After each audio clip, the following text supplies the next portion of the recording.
আচ্ছা 135 নম্বর পেজের 9 নম্বর অঙ্ক খেয়াল করো। উপরের চিত্রানুসারে ও এ বিসি একটি আয়তক্ষেত্র, এর ও এ ও বি বাহু দুইটি দ্বারা দুইটি ভেক্টর নির্দেশ করে, পি এবং কিউ দুইটা ভেক্টর তারা দিয়ে দিছে। বলছে উদ্দীপক অনুসারে ত্রিভুজ ও এ বি এর ক্ষেত্রফল নির্ণয় করো। তাহলে ত্রিভুজের ক্ষেত্রফল নির্ণয়ের আমরা সূত্র জানি, half into P cross Q. লাগাই দাও দরজা। তাহলে প্রথমে পি ভেক্টর লেখো, কত দেওয়া আছে? এই সিটকেন লেখানো দরকার নেই। I hat minus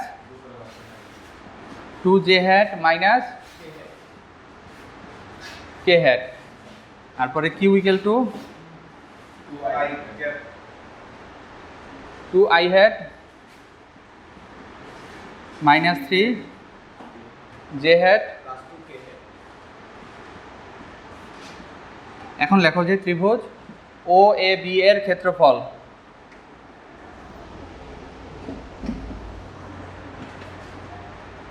equal to half into P cross Q.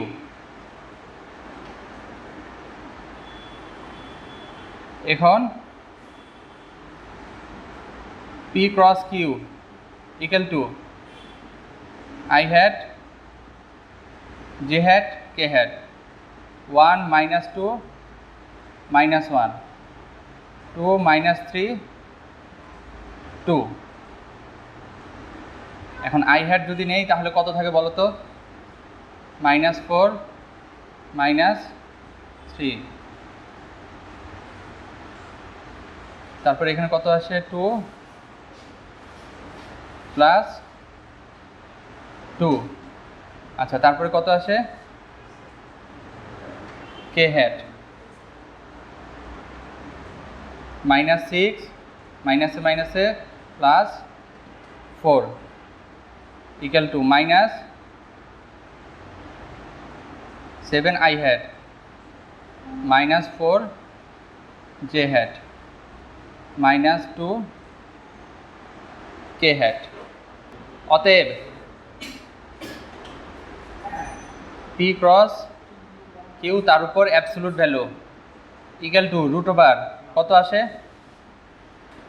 Minus 7 square plus minus 4 square plus minus 2 square. কোনটা?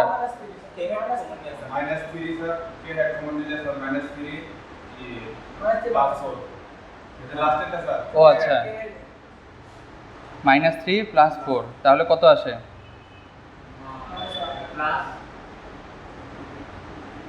কে হ্যাট। তাহলে এখানে কত? 1, তাহলে 7 সাথে 49 যোগ 4 4 16।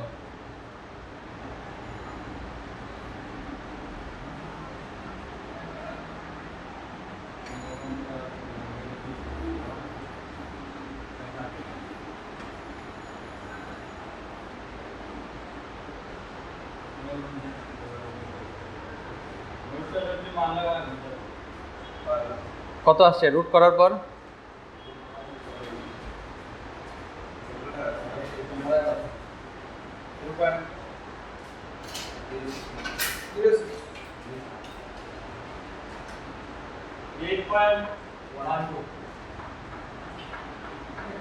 Eight point 12। অতএব ত্রিভুজ ও এ বি এর ক্ষেত্রফল equal to half into 8.12 equal to 4.06। প্রথমটা হচ্ছে সবার। আচ্ছা পরেরটাতে যাও, দেখো কি বলছে। θ1 ইকুয়াল টু θ2 ও θ1 এবং θ2 এর মধ্যে কোনটি বড় তা গাণিতিক বিশ্লেষণের সাহায্যে বের করো। এখন এখানে মূলত একটা কোণ বাহির করলে অপরটা চলে আসে। কিভাবে আসে খেয়াল করো, এদিকে খেয়াল করো। এটা একটা বাহু আর এটা আরেকটা বাহু, এদের মধ্যবর্তী কোণ আমি প্রথমে নির্ণয় করব। ঠিক আছে?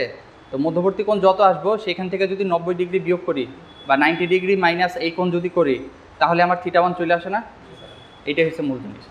তাহলে এখন আমি প্রথমেই নির্ণয় করতে পারি যে কোণ বি ও এ বি ও এ, এইটার মান কত? তো এইটা নির্ণয় করার জন্য আমরা কি করব, পি এবং কিউ, একটা হচ্ছে পি আর একটা কিউ, তো দুইটি ভেক্টরের মধ্যবর্তী কোণ আমরা নির্ণয় করতে পারি। হ্যাঁ, এখন লিখবো যে এখন এটা লেখার দরকার নেই, এটা এমনি বুঝাইছি তোমাদের জন্য। হ্যাঁ, এখন P dot Q equal to কত, পি কিউ কস থিটা বা cos theta equal to P dot Q divided by কত, পি কিউ। তাহলে কস থিটা ইকুয়াল টু কত আসে এখানে, I hat minus two J hat minus K hat dot two I hat minus three J hat plus two K hat. নিচে কত আসে, one square plus minus two square plus minus one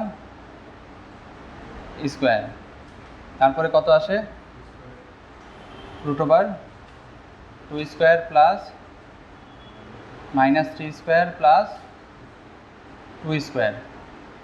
এগুলি তোমরা করছো আগে।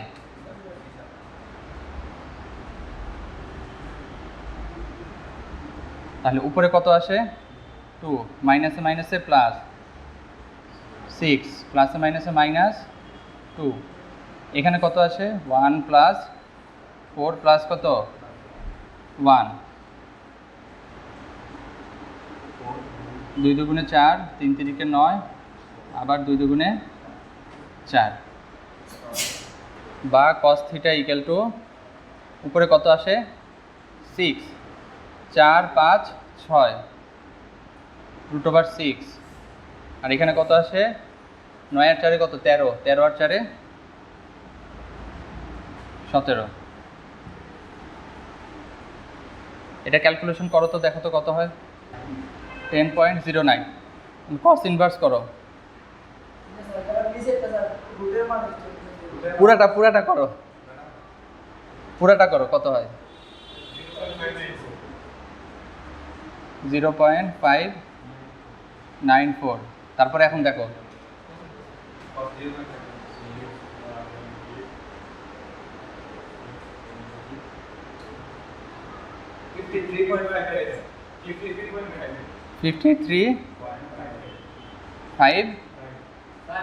ফিফটি থ্রি পয়েন্ট কত, 55। আচ্ছা, তাহলে এখানে 55 এত ডিগ্রি, এইটুক লেখা হয়েছে সবার, তোমরা ওদের কাছ থেকে তুলে নিও, এখন আর তাড়াহুড়ো করে নিও, নিয়মটা দেখো। আচ্ছা, তাহলে এখন আমার দরকার কত, থিটা ওয়ান না, তাহলে এখন লেখো যে অতএব theta one equal to theta one. দেখো এই কোণটা আমি 90 ডিগ্রি বলতে পারি না, তাহলে কত আছে, 90 ডিগ্রি মাইনাস 53.55 ইকুয়াল টু কত,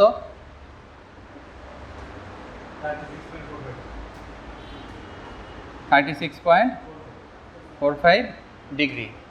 এখন যেটা ঝামেলা হয় সেটা হলো যে থিটা টুর মানটা কত। খেয়াল করো, আমরা জানি কি যে আয়তক্ষেত্রের কর্ণদ্বয় পরস্পরকে সমকোণে সমদ্বিখণ্ডিত করে, অর্থাৎ এই ওডি বাহু এবং ডিএ বাহু দুইটা পরস্পর সমান। বাহু যদি সমান হয় তাহলে কোণগুলিও সমান। এই কোণটা যেহেতু আমি বাইর করছি কত, থিটা, তাহলে এই কোণটাও আসবো কত, থিটা, অর্থাৎ এই কোণ আর এই কোণ সমান। এখন এত কিছু ব্যাখ্যা বিশ্লেষণের দরকার নাই, তোমরা সরাসরি বলে দিবে যে আবার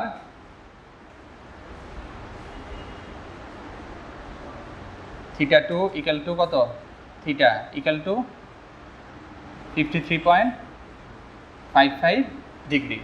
খেয়াল করছো? আচ্ছা, 137 নম্বর পেজে যাও, 24 নম্বর অঙ্ক। আচ্ছা দেখো 24 নম্বর, অনিক এ ভেক্টর এবং দুই ভেক্টর, দুইটি ভেক্টর নিয়ে তাদের ডট ও ক্রস গুণফল নির্ণয় করেছিল। সে দেখলো যে ভেক্টরদ্বয়ের মধ্যবর্তী কোণের মান একটি নির্দিষ্ট পরিমাণ পরিবর্তন করলে তাদের ডট গুণন ও ক্রস গুণনের মান সমান হয়। এ ও বি ভেক্টরদ্বয় কোনো সামান্তরিকের সন্নিহিত বাহু ধরে উক্ত সামান্তরিকের ক্ষেত্রফল নির্ণয় করো। পারবা করতে? আচ্ছা, তো পরেরটা আমি দেখাই দিই। যে অনিকের পর্যবেক্ষণের গাণিতিক বিশ্লেষণ সহ মতামত দাও। অর্থাৎ সে বলছিল যে ডট গুণন এবং ক্রস গুণন একই হতে পারে, সমান হতে পারে। তো সেটা আমরা আসলে কিভাবে নিয়ে আসতে পারি। তো ভেক্টর দুইটা আগে লিখে নেই। কত দেওয়া আছে? এ vector equal to 2i hat plus minus k hat। b vector equal to i hat minus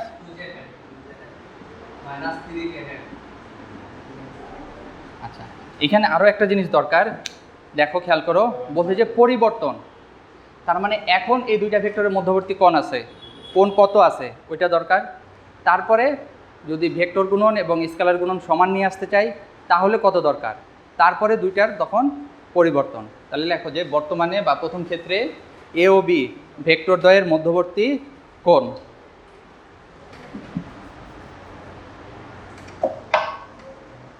মধ্যবর্তী কোণ θ1 দিয়ে দাও, তাহলেই হয়েছে।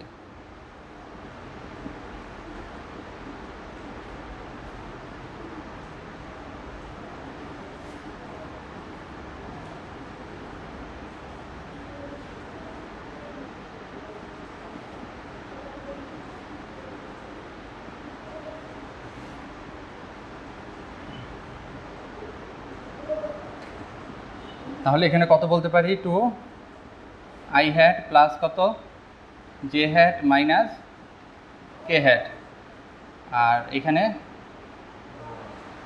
i hat minus 2j hat minus 3k hat, নিচে root over 2 square plus 1 square plus minus 1 square, root over 1 square plus minus 2 square plus minus 3 square cos θ1 equal to, আচ্ছা এখন এখানে কত আসে?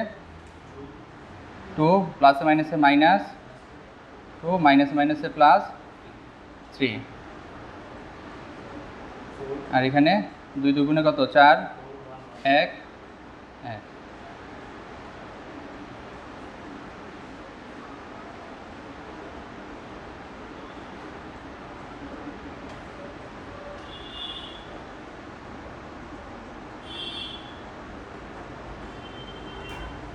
তাহলে উপরে আসে কত?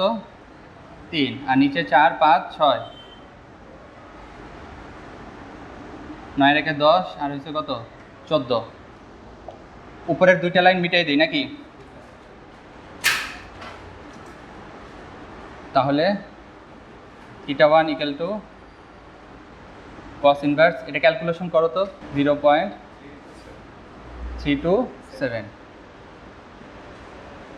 তাহলে θ1 ইকুয়াল টু কত আসে দেখো তো?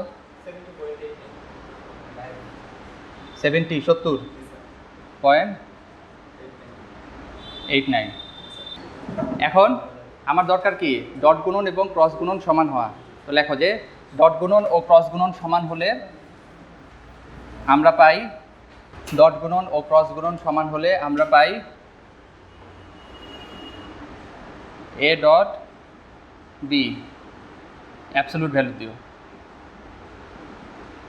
এ ক্রস বি অ্যাবসলিউট ভ্যালু দিতে বললাম এই কারণে, কারণ ভেক্টর গুণনের কিন্তু দিক আছে, আমি এখানে দিকটা বিবেচনা করব না, শুধু মানগুলি নিয়েই কাজ। তাহলে কত বলতে পারি? এ বি কত আসবে এখানে? এ বি কস থিটা না? তাহলে A B cos theta equal to A B sine theta. কি বলো? আচ্ছা, তাহলে এ বি কাটা sine by sine theta divided by cos theta equal to কত? 1। তাহলে টেন থিটা ইকুয়াল টু 1, অতএব থিটা ইকুয়াল টু 45 ডিগ্রি। তাহলে লেখো যে সুতরাং কোণের পরিমাণ হ্রাস করতে হবে, সুতরাং কোণের পরিমাণ হ্রাস করতে হবে কিছু লেখা দরকার নেই, সরাসরি লেখো যে 70.89 মাইনাস 45 হবে equal to 70.89 minus 45 equal to কত? হ্যাঁ, এটাই শেষ উত্তর। পরের অঙ্কটাতে যাও, 25 নাম্বার। এটা আবার সিলেট বোর্ড 2019-এ আসছে এবং এই প্রশ্নের উদ্দীপকের সাথে উত্তরের কোনো মিল নাই, কারণ একটু ঝামেলা আছে উদ্দীপকে। আচ্ছা, তো উদ্দীপক যেভাবেই থাক, আমি ওইভাবে অঙ্ক করি, নিয়মটা খালি তোমরা দেখো তাহলে হয়েছে, আর বেশি কিছু করার দরকার নাই। 25 শেষেরটা, উদ্দীপকের আলোকে থিটার মান নির্ণয় করো। না, এটা পারবো না, কারণ টেন থিটা ইকুয়াল টু আমরা জানি Q sine alpha divided by P plus Q cos alpha. এখন আলফার মানই তো দেওয়া নাই, তো সবার আগে আমাকে আলফার মান নিয়ে আসা লাগবে, তারপরে বাদ বাকি কাজগুলি করা লাগবে। বুঝা গেছে? তাহলে এখন লেখো যে আগে পি এবং কিউ দুইটা ভেক্টর লিখে ফেলো সাইডে। 4i hat plus 3j hat নাকি?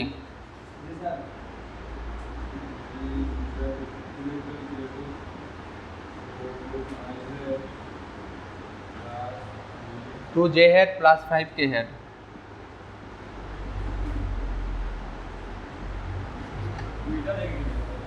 এখন পি ও কিউ এর মধ্যবর্তী কোণ নির্ণয় করা লাগবে নাকি? লেখো যে সরাসরি লেখো যে P dot Q equal to P Q cos alpha. তাহলে কস আলফা ইকুয়াল টু কত আসে? P dot Q divided by P Q. তাহলে cos alpha equal to 4i hat plus 3j hat 2j hat plus 5k hat. আচ্ছা, এখানে 4 square plus 3 square, এখানে 2 square plus 5 square. তাহলে cos alpha, এখানে দেখো I hate আছে কিন্তু এখানে আই হ্যাট নাই, শুধুমাত্র জে হ্যাট। 3 দুগুণে 6, এখানে 4 4 16, 3 3 9, এখানে 2 দুগুণে 4, 5 5 25। তাহলে alpha equal to cos inverse. এটা ক্যালকুলেশন করো তো, দেখো তো কত হয়। 0.24। তাহলে আলফা কত আসে দেখো তো। অতএব আলফা ইকুয়াল টু 76.11। এখন আমার দরকার কত? থিটার মান। লেখো যে এখন কস ইনভার্স করছো, কত আসছে? না, এরকম আসবো না।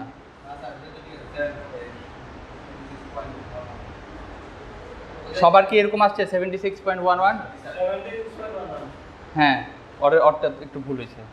আচ্ছা, এখন লেখো যে লেখো যে এখন টেন থিটা ইকুয়াল টু কত? Q sine alpha P plus Q cos alpha. খেয়াল করো পি কিউ এর মান কিন্তু এখানে বাইর করা আছে, এগুলি বসাই দেবো সরাসরি। তাহলে tan theta equal to Q এর মান কত আছে এখানে? 25 আর 4 কত হলো? হ্যাঁ, √29 সাইন 76.11। আর পি এর মান আসবো কত? √25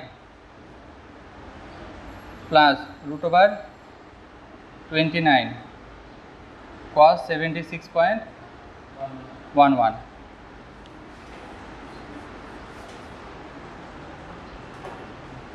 ইকুয়াল টু টেন থিটা। দেখো এটা কত আসে, কত আসছে? 0.8। তাহলে থিটা ইকুয়াল টু কত আসে দেখো? 72। এরকম কাছাকাছি আসছে কিনা দেখো। আচ্ছা, এখন বলছে ত্রিভুজ ও এ বি ও ত্রিভুজ ও বি সি এর ক্ষেত্রফলের সমষ্টি সামান্তরিক ও এ বি সি এর ক্ষেত্রফলের সমান কিনা। আচ্ছা, সোজা হিসাব খেয়াল করো, আমি যদি ও এ বি ত্রিভুজ নিয়ে আসি তাহলে আমার পি এবং কিউ দুইটা ভেক্টর আসে। দেখাই দিই তোমাদেরকে।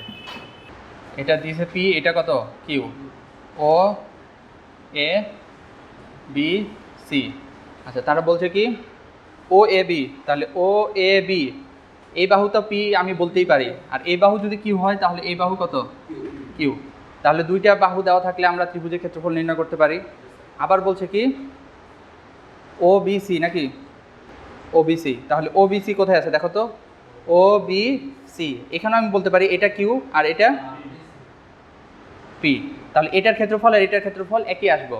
তো যে কোনো একটার ক্ষেত্রফল নির্ণয় করলেই যথেষ্ট। আবার বলছে কি সামান্তরিকের ক্ষেত্রফল, তো সামান্তরিকের ক্ষেত্রফলের ক্ষেত্রে আমি আসতে পারি এই বাহু আর এই বাহু। তার মানে এটা একটা সামান্তরিকের পি একটা সামান্তরিকের সন্নিহিত বাহু, আবার কিউ হয়েছে অপর সন্নিহিত বাহু। তো দুইটা সন্নিহিত বাহু দেওয়া থাকলে আমরা সামান্তরিকের ক্ষেত্রফল নির্ণয় করতে পারি।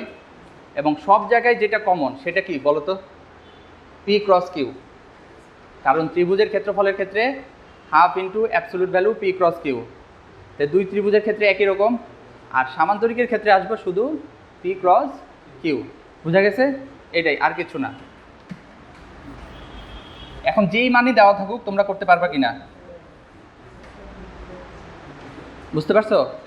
আচ্ছা, তাহলে প্রথমে আমি সরাসরি বাহির করি যে ত্রিভুজ কত ও এ বি সমান ত্রিভুজ কত ও বি সি এর ক্ষেত্রফল equal to half into absolute value P cross Q.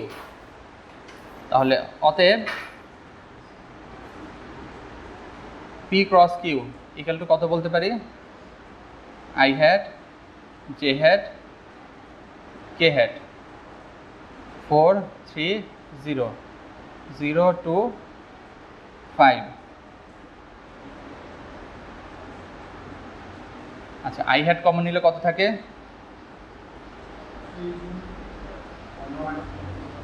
-0। তারপরে কত আছে 4 5 20 -0 প্লাস কে হ্যাট, তাহলে আসে কত 4 দুগুণে -0।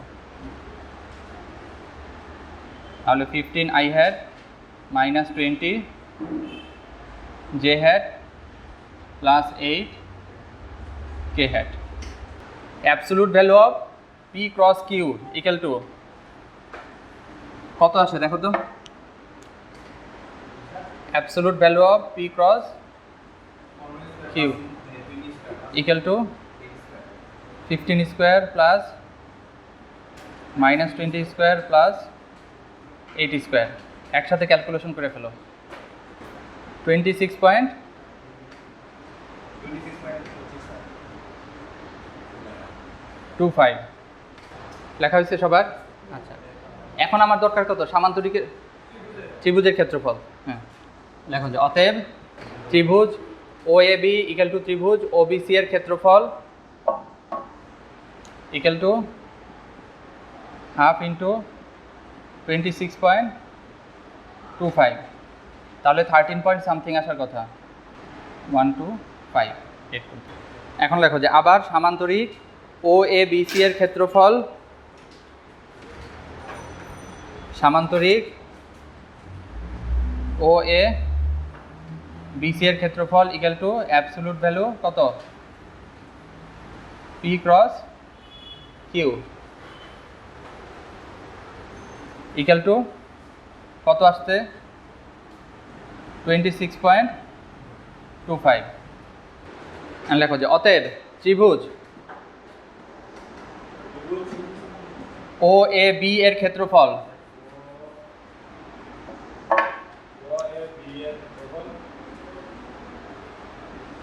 যোগ ত্রিভুজ ও বি সি এর ক্ষেত্রফল equal two 13.125 plus 13.125 equal to 26.25। আচ্ছা, তো ফিনিশিং লাইন লিখবা যে সুতরাং দেখা যায় যে ত্রিভুজের দুইটার ক্ষেত্রফলের সমষ্টি সামান্তরিকের ক্ষেত্রফলের সমান। আচ্ছা, পরের পেজে যাও, 138 নম্বর পেজ। 6 নম্বর অঙ্কটা দেখো, একটা ভেক্টর দেওয়া আছে, বলছে যে এ ভেক্টরটির ডাইভারজেন্স নির্ণয় করো। পারবা এটা করতে ডাইভারজেন্স? হ্যাঁ, একই নিয়মের। পারবা করতে? আচ্ছা, না পারলেও অসুবিধা নাই, আমি সামনের দিন করাই দেবো, কিন্তু তোমরা চেষ্টা করো। পরের প্রশ্নটা বলছে উল্লেখিত এ ভেক্টরটি ঘূর্ণনশীল কিনা গাণিতিক বিশ্লেষণ দেও। তো ঘূর্ণনশীলের জন্য আমরা কি নির্ণয় করি? ডেল ক্রস এ, কার্ল। যদি কার্ল 0 হয় তাহলে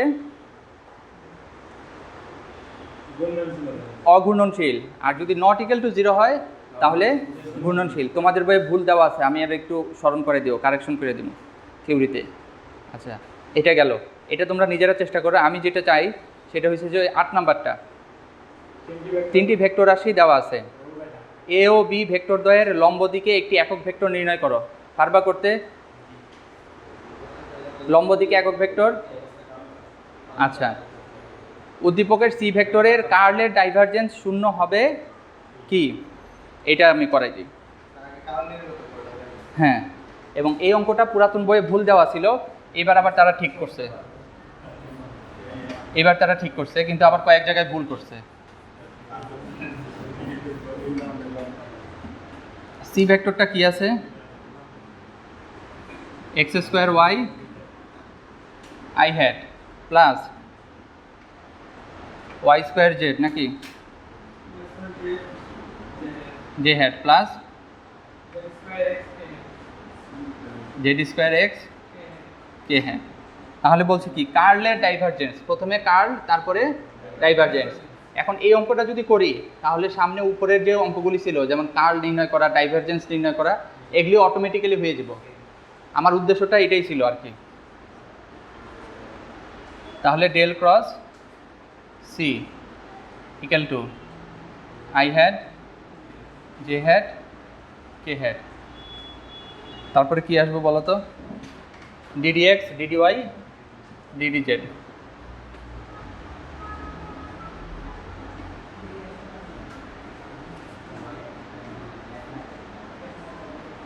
তারপরে x square y y square z z square x. I hat যদি নেই তাহলে কত আসে? Del del y z square x minus del del z y square z minus j hat কত আসে? Del del x z square x minus del del z x square Y plus কে hat. তাহলে del del কত আসবে বলো তো? এইটা আর এটা বাদ, তাহলে এই দুইটা। তাহলে del del x y square z minus del del y x square y. এখন খেয়াল করো, এটার যদি ডিফারেন্সিয়েশন করি কত আসবো বলো তো? এইটা এখানে ওয়াই এর সাপেক্ষে ডিফারেন্সিয়েশন, কিন্তু এখানে তো ওয়াই নাই, 0 মাইনাস এটার ডিফারেন্সিয়েশন করলে মাইনাস জে হ্যাট, এখানে জেড স্কোয়ার মাইনাস কত? 0 প্লাস কে হ্যাট, এখানে 0 না, মাইনাস এক্স স্কোয়ার। তাহলে কত আসলো? Minus Y square i hat minus j hat minus x square k hat. লিখে নাও। এখন আমার দরকার কি? ডাইভারজেন্স নির্ণয় করা। এখন লেখো যে অতএব